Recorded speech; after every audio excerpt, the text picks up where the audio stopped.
मोदी फिर से प्रधानमंत्री बनने वाले हैं। 8 जून की तारीख नरेंद्र मोदी की सरकार के तीसरे कार्यकाल के लिए ऐतिहासिक होने वाला है।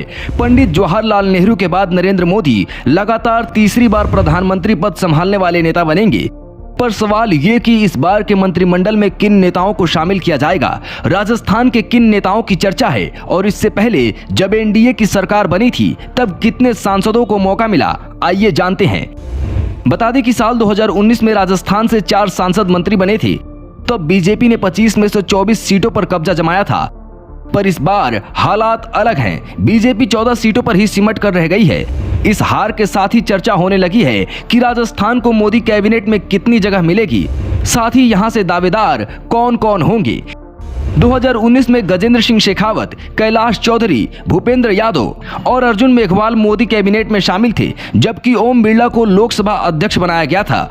उस समय बीजेपी मेजोरिटी में थी, पर इस बार गठबंधन की सरकार है और जब भी गठबंधन की सरकार बनी, इतिहास कहता है कि राजस्थान का कोटा कम ही रहा है। इतिहास की बातें तो बाद में करेंगे, पहले ये देखते हैं कि इस बार रेस में कौन कौन शामिल है। गजेंद्र सिंह शेखावत, दुष्यंत सिंह, भागीरथ चौधरी, अर्जुन राम मेघवाल, ओम बिरला और भूपेंद्र यादव। वसुंधरा राजे के बेटे दुष्यंत सिंह झालावाड़ 12 लोकसभा सीट पर 5वीं बार सांसद चुने गए हैं। उन्होंने कांग्रेस प्रत्याशी उर्मिला जैन को करारी शिकस्त दी। ऐसे में चर्चा है कि नए चेहरे के तौर पर बीजेपी एक प्रयोग कर सकती है, पर गठबंधन की सरकार में ये कितना प्रभावशाली होगा, ये देखने वाली बात होगी। वहीं नए चेहरे के तौर पर भागीरथ चौधरी की सदन में एंट्री हो सकती है। जाट वोट बैंक को मनाने के लिए बीजेपी भागीरथ चौधरी को मौका दे सकती है। इस चुनाव में बीजेपी को जाट वोटर्स की नाराजगी भारी पड़ी है। जाट वोटर्स को मनाने के लिए भागीरथ चौधरी एक बड़ा चेहरा बन सकते हैं। इसके बाद आते हैं भूपेंद्र यादव, जिन्हें सदन का अनुभव ही है। इसके साथ ही आने वाले चुनाव में यादव वोट बैंक को साधने की कोशिश की जा सकती है, क्योंकि उत्तर प्रदेश में अखिलेश यादव की वापसी ने बीजेपी के लिए चिंता की लकीरें तो बढ़ा दी हैं। ऐसे में बीजेपी अगर जातिगत समीकरण को साधने की कोशिश करती है तो भूपेंद्र यादव को मौका दे सकती है। वहीं राजपूत चेहरे के तौर पर गजेंद्र सिंह शेखावत भी प्रबल दावेदार हैं। इसकी वजह यह है कि शेखावत के पास मंत्रिमंडल का अच्छा खासा अनुभव है और नई गठबंधन सरकार में एक मजबूत साथी का होना बीजेपी के लिए फायदेमंद साबित होगा। साथ ही शेखावत ने लगातार तीसरी बार जीत दर्ज की है, वो भी अशोक गहलोत के गढ़ में। इन कारणों से शेखावत का मंत्रिमंडल में होना तय माना जा रहा है। अगर एनडीए सरकार में महिला सांसद को मौका मिलता है तो महिला के तौर पर राजसमंद सांसद महिमा कुमारी मेवाड़ा भी मंत्री पद के रेस में है।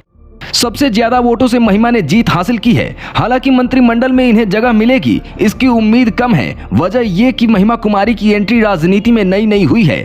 इसके बाद हैं अर्जुन राम मेघवाल। माना जा रहा है कि एससी चेहरे के तौर पर अर्जुन राम मेघवाल को फिर से मंत्री बनाया जा सकता है। बीजेपी के पास इससे बड़ा चेहरा फिलहाल अभी कोई नहीं है। इसके साथ ही ओम बिरला भी रेस में शामिल हैं। पिछली बार इन्हें मंत्री पद तो नहीं दिया गया, पर लोकसभा स्पीकर का पद दिया गया। ऐसे में सवाल ये कि इस बार किस किस को मौका मिलेगा।